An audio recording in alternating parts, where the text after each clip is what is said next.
इस्लाम में शादी जो है जन्म जन्म का साथ नहीं है सर, ये एक कॉन्ट्रैक्ट है, इस जिंदगी के हद तक है और हम उसमें खुश हैं। आप कह रहे हैं कि नहीं जन्म जन्म का साथ है, नहीं बाबा, एक ही जिंदगी काफी है। अच्छा सर, मैं ये क्यों कहता हूं,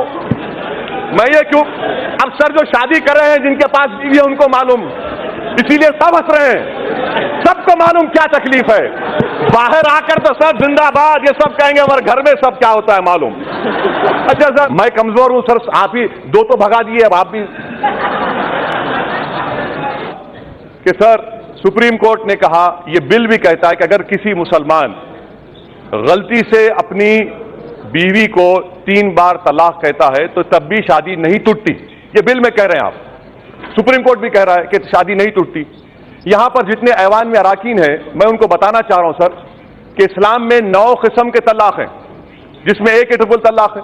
और होता क्या है कि अगर किसी मुसलमान ने कह दिया 3 मरतबा एक साथ, आप ये औरतों के खिलाफ क्यों है सर? इसलिए है कि वो मुस्लिम मर्द पे आप तो केस बुक करेंगे, वो जाके पुलिस से कहा कि नहीं सर मैंने 3 नहीं 1 कहा। अब इस्लाम में यह है कि 3 महीने के बाद तलाक हो जाती है। आप उस मर्द को मौका दे रहे हैं, उस औरत पर जुल्म कर रहे हैं इस तरह का कानून बनाकर। ये इसलिए कह रहा हूं कि ये मुस्लिम खवातीन के खिलाफ यह कानून है। अच्छा सर, आप आखिर में खत्म कर रहा हूं सर, आपका मकसद क्या है?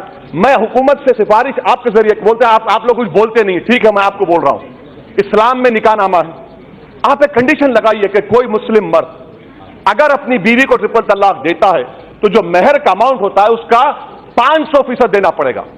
वायलेशन ऑफ अ कंडीशन में lead to conviction and to prison also. इस्लाम में शादी जो है जन्म जन्म का साथ नहीं है सर, ये एक कॉन्ट्रैक्ट है, इस जिंदगी के हद तक है और हम उसमें खुश हैं। आप कह रहे हैं कि नहीं जन्म जन्म का साथ है, नहीं बाबा, एक ही जिंदगी काफी है। अच्छा सर, मैं ये क्यों कहता हूं, अब सर जो शादी कर रहे हैं जिनके पास बीवी है उनको मालूम, इसीलिए सब हंस रहे हैं, सबको मालूम क्या तकलीफ है।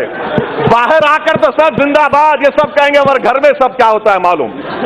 अच्छा सर, आर्टिकल 26 का वायलेशन क्यों है? आर्टिकल 26 का वायलेशन क्यों है?